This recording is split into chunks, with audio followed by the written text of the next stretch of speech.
Commission তাদের প্রতিবেদনে তারা সেইটা সংস্কার করে নাই। এবং দ্বিতীয়, তারা যে ডিএমএফ কোর্স বাতিল করে একটি হঠকারী প্রস্তাবনা দিয়েছে 1 থেকে 2 বছরে একটি মেডিকেল অ্যাসিস্ট্যান্ট কোর্স চালু করবে। তাদের আমি বলতে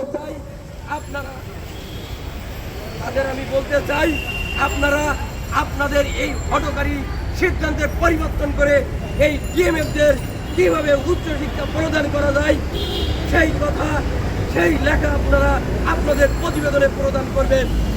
এবং আপনারা আবারও জরিপ করে দেখেন যে গ্রামীণ স্বাস্থ্য যোদ্ধা হিসেবে ডিএমএফদের ভূমিকা, তাদের এই ভূমিকা আপনারা আপনাদের সেই জরিপের ভিতরে উঠিয়ে তাদের সম্মান এবং মর্যাদা রক্ষা করবেন আমরা আশা করি।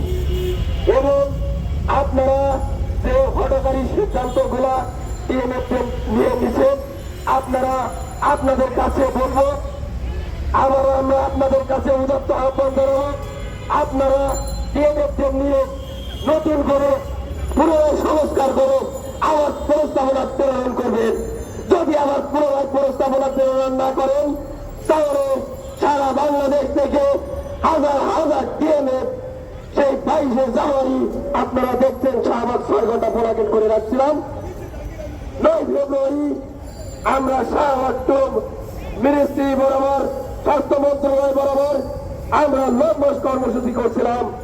আমরা সারা বাংলাদেশ থেকে 1 লক্ষ ডিএমএফ শিক্ষার্থী এবং বেকার চাকরি প্রত্যাশী পেশাজীবী আমরা সবাই আমার টাকামুখী লং মার্চ টু ঘোষণা করতে বাধ্য হব।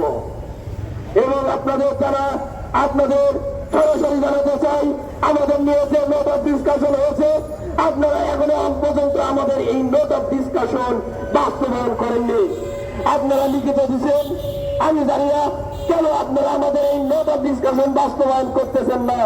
আপনারা 3 দিনের মধ্যে যে নিয়োগ 16 বছর ফ্যাসিস্ট সরকার আমলে ছিল, যে কোর্স ফ্যাসিস্ট সরকারের যে কোর্স শহীদ জিয়াউর রহমানের হাতে তৈরি করা কোর্স, যে কোর্সের কারণে আজকে আপনারা আমাদের নিয়োগ কেন্দ্রে শুধুমাত্র শহীদ জিয়াউর রহমানের তৈরি ছিল বলে আজকে সেই 16 বছর পরে এসে সেই জুলাই গণঅভ্যুত্থানে পড়ে আমাদের আপনারা লিখিত দিয়ে আপনারা আমাদের সেই নিয়োগ প্রদান করছেন।